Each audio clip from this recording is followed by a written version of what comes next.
ప్రియమైన దేవుని వాళ్ళరా, ఎప్పుడైనా ఆలోచించారా? మన బాబు కానీ పాప కానీ తప్పు చేస్తామని ఏం చేస్తాం? వాళ్ళని చంపేస్తామా? లేదు కదా. వాళ్ళని ఏం చేస్తామనంటే దండించి వాళ్ళని క్రమశిక్షణలో పెడతాం. అలాగే మనము ఒకవేళ ఏదన్నా తప్పు చేసినా, అంటే పెద్దవాళ్ళుగా దేవుని దృష్టిలో మనం ఏమైనా తప్పు చేసినట్లయితే కనుక God will not killing. It doesn't mean that is not seeing it.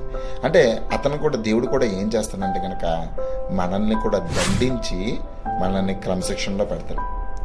అందుకనే యేసుక్రీస్తు వారు ఈ భూమి మీదకి ఎందుకు వచ్చాడని ఎవరన్నా అడిగితే కనుక చెప్పండి, టు మేక్ అస్ కరెక్ట్. అంటే నన్ను సరిచేయడానికి, సరిచేసిన తర్వాత నన్ను దిద్ది పరలోకానికి నడిపించడానికి, దేవునికి ఇష్టమైనటువంటి బిడ్డగా మార్చడానికి. That is what Jesus teachings helps us. అదే యేసుక్రీస్తు వారి యొక్క మాటల యొక్క ప్రభావం. కాబట్టి యేసుక్రీస్తు వారి మాటల్ని అర్థం చేసుకోండి, అపార్థం చేసుకోవద్దు. Thank you.